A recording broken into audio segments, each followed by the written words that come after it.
So let's consider rolling a regular six-sided die and use this sample space with these six outcomes, the numbers that can come up when you roll the die. And let's define some events. How about E? Let's let that be the event an even number is rolled. So 2, 4, and 6 are the even outcomes there. And let's let S be the event a 6 is rolled, which is 6.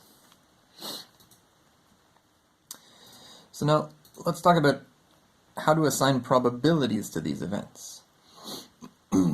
So the question of what exactly a probability is actually pretty difficult and subtle, but we can say some things for sure. For example, without getting into the details of trying to, it's kind of a philosophical question, what is a probability? We can have some rules that probabilities have to obey. For example, I'm going to assign numbers to these events, which I'm going to call their probabilities. So the probability of E and the probability of S. So E is an event, which is a set. The probability of E is going to be a number, the probability it occurs, that event. And similarly, over here, S is a set, but the probability of S is going to be a number. So, what numbers can I put here? Well, first things first, I would like these numbers to not be negative numbers. That would be bad. What does that mean? Definitely, whatever a probability is, it shouldn't be a negative number. So, one thing we know we want probabilities to have is that the probability of A is always going to be a non-negative number, bigger than or equal to 0, for any event A. And in this case, if we have a regular fair die, then I guess this probability should be 1/2, and this probability should be 1/6. Right, because we have one of the 6 outcomes here, and 3 of the 6 outcomes here, and all the 6 are equally likely. Hopefully these make sense. What else can we say about probability? Well, the probability of any event should be positive. And there's one special event, which is actually this whole thing here, the whole sample space. And without getting into the details of what a probability really is, we want the probability of this entire sample space, one of these things in the sample space happening, to be, well, 1. Because the sample space is supposed to represent all the possible outcomes.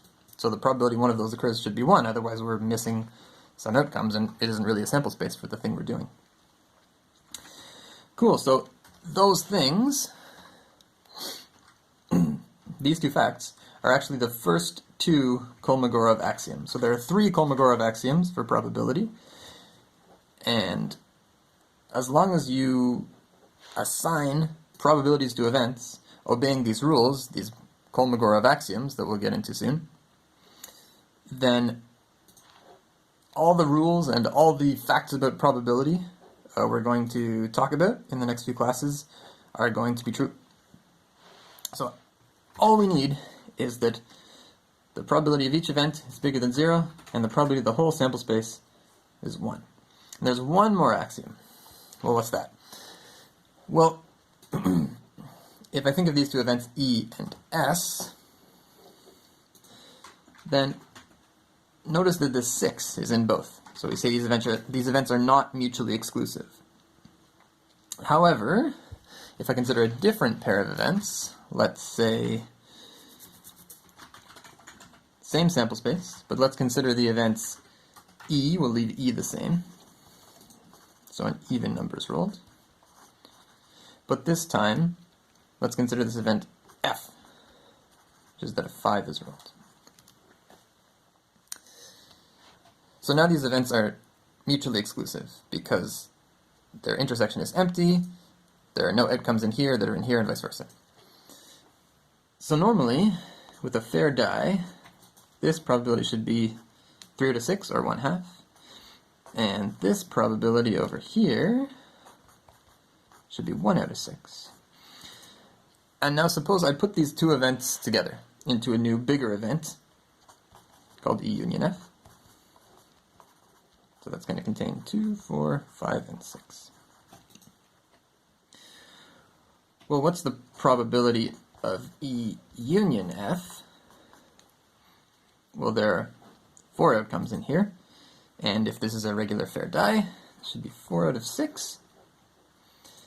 But the key point is that this 4 out of 6 I can get by adding these two, right? So this probability of E union F, it's the same as the probability of E plus the probability of F. And that works because these two events are mutually exclusive. If they're not mutually exclusive, that doesn't work. If we go back to these guys E and S up here, the probability of E is 1/2, the probability of S is 1 in 6, but the probability of E union S, well, if I union these two sets, I just get E back. So it's going to be 1/2 again. It's not going to be 1/2 plus 1/6, it's just going to stay 1/2.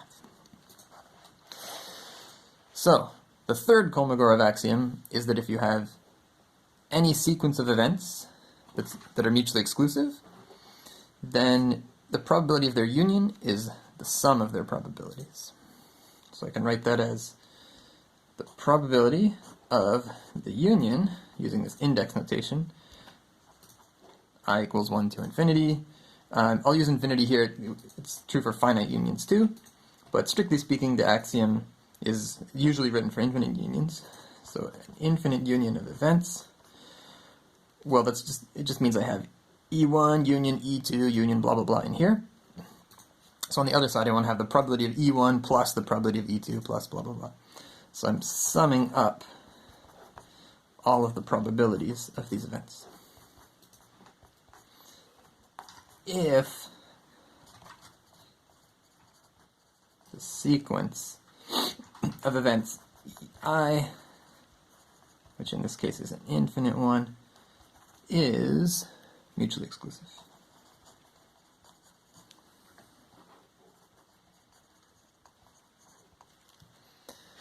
Great. So even though I never told you what a probability is, whatever a probability is, it should have these properties. The probability of any event should be positive. The probability of the entire sample space occurring as an event should be 1. And if you have any sequence of events, the probability of their union should be the sum of their probabilities as long as that sequence is mutually exclusive. That's it. Those are the 3 Kolmogorov axioms. This is number 1. This is number 2. This is number 3. And in fact, everything we're going to do in this section of the course is derivable from these 3 axioms. That's it. If you believe these 3 axioms, you must believe every other probability rule we're going to deduce, because we're going to deduce them from these 3 axioms. That's it. No more assumptions.